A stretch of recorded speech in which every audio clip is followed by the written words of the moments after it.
BSc part one के dear students, आज हम इनऑर्गेनिक केमिस्ट्री के अंतर्गत बीवीटी वर्सेस एमओटी यानी कि कंपैरिजन पढ़ेंगे। संयुक्त बंध सिद्धांत और आणविक कक्षक सिद्धांत। जैसे कि हम दोनों के बारे में पढ़ चुके हैं, दोनों ही थ्योरीज जो हैं आधुनिक तथा व्यवहारिक हैं। दोनों में कुछ समानता भी है, कुछ असमानता भी है। और कोई भी थ्योरी, चाहे बीवीटी हो चाहे एमओटी हो, पूरी तरह से सही नहीं है और ना ही पूरी तरह से गलत है। तो उसी को हम यहाँ पर पढ़ेंगे कि किसकी मेरिट्स किस जगह है और किसकी डीमेरिट्स किस जगह है। तो सिमिलरिटीज़ सबसे पहले देखते हैं। दोनों सिद्धांत कोवलेंट बॉन्ड की व्याख्या करते हैं। दोनों सिद्धांतों के अनुसार एक सहसंयोजक बंध के निर्माण में समान ऊर्जा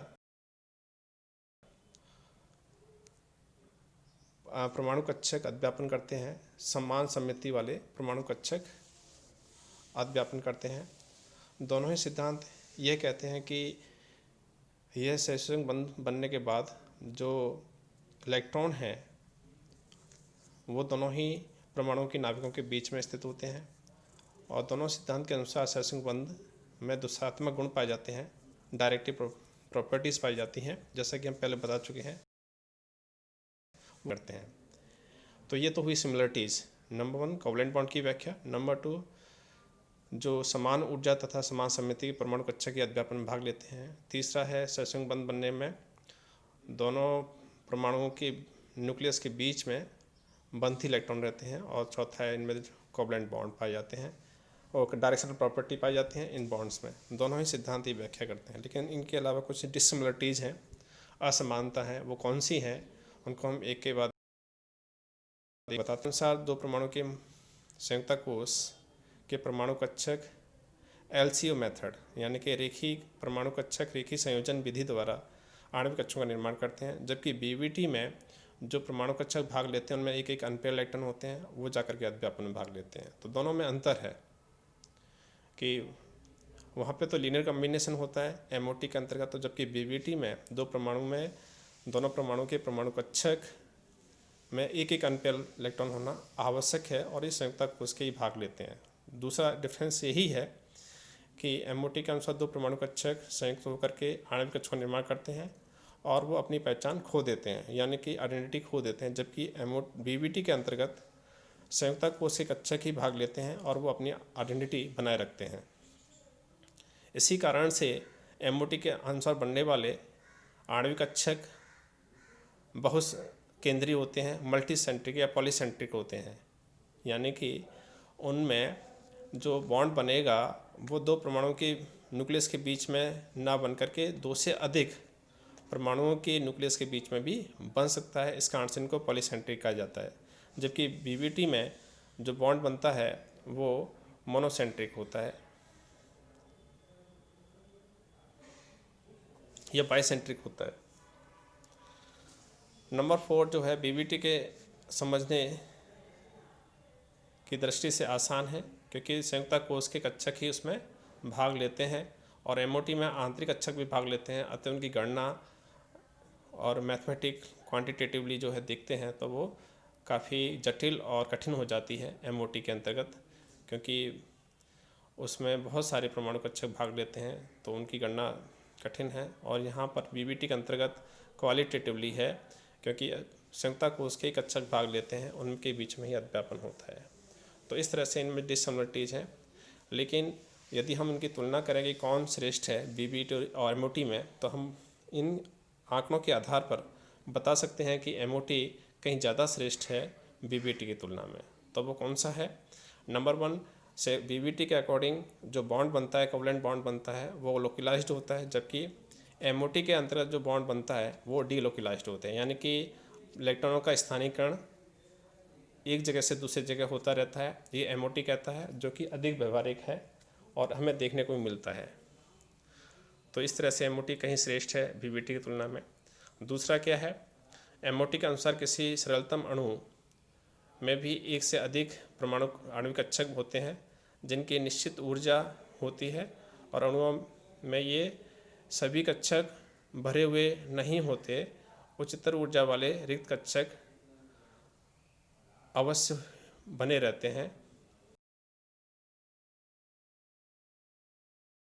उनकी व्याख्या कर सकते हैं कि ये स्पेक्ट्रम की व्याख्या कर सकते हैं कि इलेक्ट्रॉन निम्न ऊर्जा स्तर से उच्च ऊर्जा स्तर में चले जाते हैं, क्यों चले जाते हैं। वो बीबीटी एक्सप्लेन नहीं कर पाता है, लेकिन एमओटी बताते हैं कि बहुत सारे अणुकक्षक बनते हैं। कुछ बंदी अणुकक्षक होते हैं, कुछ विपरीत बंदी होते हैं। विपरीत बंदी जनरली कैसे होते हैं, वैकेंट होते हैं।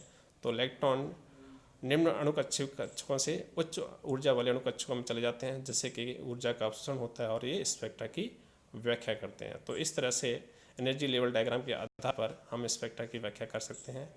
नंबर 3 जो है अणुओं में ध्रुवणता, इलेक्ट्रॉनों का अस्थानीकरण आदि को समझाना।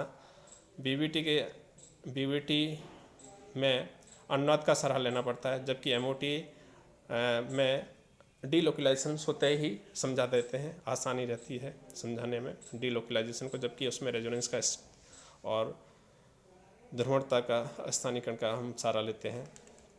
बीबीटी के आधार पर नंबर 4 है, बीबीटी के आधार पर ऑक्सीजन की अनुचुंबकीय प्रकृति की व्याख्या की जा सकती है, जबकि नहीं की जा सकती है। बीबीटी के आधार पर हम O2 पैरामैग्नेटिक है, उसकी व्याख्या नहीं कर सकते हैं, जबकि एमओटी के अनुसार हम आसानी से बता सकते हैं कि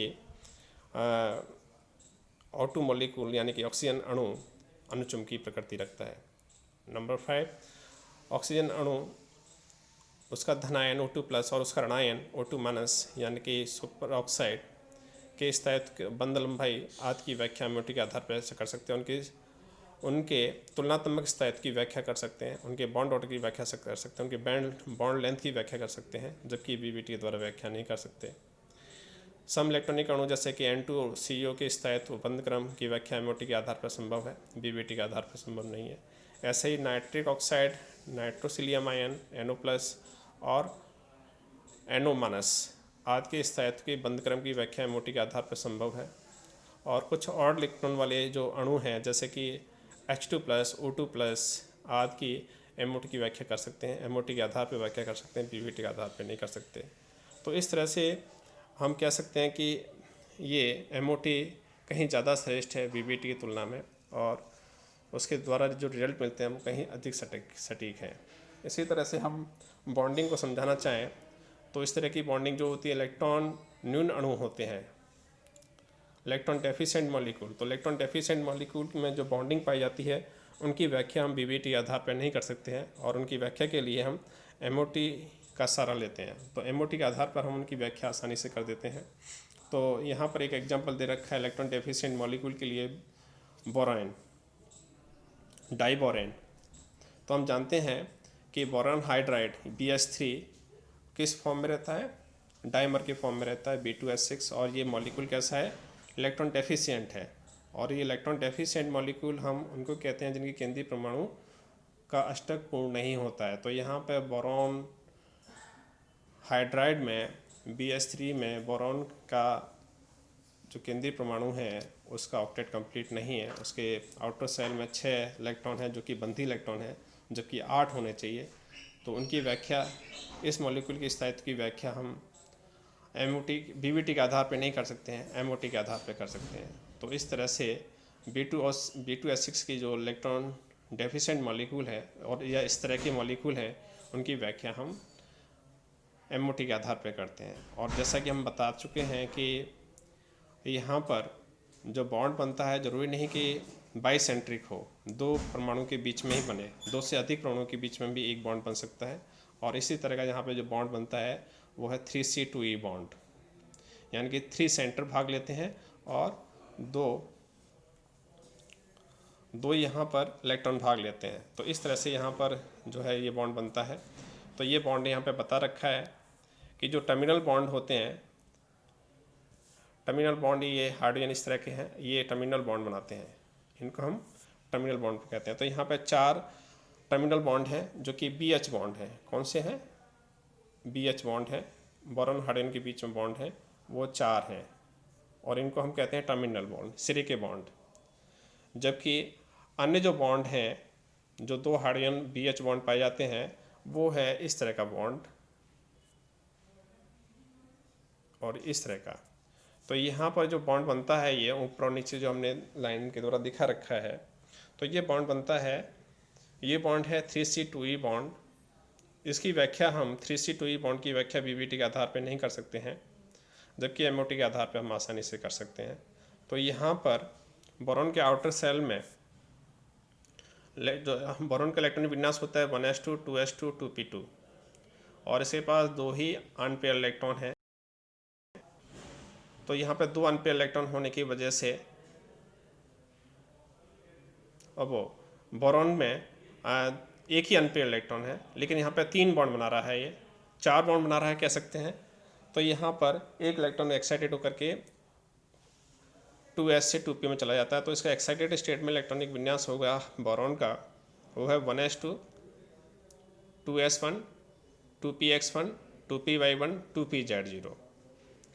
तो यहाँ पर हाइब्रिडाइजेशन होता है sp2, बोरॉन का हाइब्रिडाइजेशन sp2 होता है। तो यहाँ पर sp2 हाइब्रिडाइज्ड ऑर्बिटल है, वो हाइड्रोजन के बने ऑर्बिटल के साथ अध्यापन करते हैं और सिग्मा बॉन्ड का निर्माण करता है। तो एक सिग्मा बॉन्ड ये बनता है और दूसरा सिग्मा बॉन्ड इस तरह का बनता है।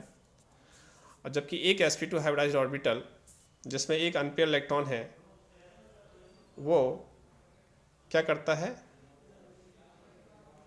ओवरलैपिंग करता है हाइड्रोजन के बने कक्षक के साथ। तो एक sp2 हाइब्रिडाइज्ड ऑर्बिटल, तो माना कि ये हाइब्रिडाइज्ड ऑर्बिटल है sp2, ये ओवरलैपिंग करता है हाइड्रोजन के 1s ऑर्बिटल के साथ जिसमें एक इलेक्ट्रॉन है, और ये दूसरा बोरॉन एटम है उसका एक sp2 हाइब्रिडाइज्ड ऑर्बिटल है, या कह सकते हैं p ऑर्बिटल है जो कि वेकेंट है, वो यहाँ पर ओवरलैपिंग में भाग ले रहा है। तो यहाँ पर इस तरह से 3 सेंटर हो गए। 3 सेंटर कौन से हो गए, एक बोरॉन, एक हाइड्रोजन और एक बोरॉन। इसमें बोरॉन का एक इलेक्ट्रॉन, हाइड्रोजन का एक इलेक्ट्रॉन और बोरॉन का 0 इलेक्ट्रॉन। तो इस तरह से यहाँ पे 3 सेंटर हो गए, 3 न्यूक्लियस हो गए, बोरॉन हाइड्रोजन बोरॉन, और 2 इलेक्ट्रॉन भाग लेते हैं बोरॉन और हाइड्रोजन के। तो इस तरह से ये बॉन्ड बनता है 3C2E।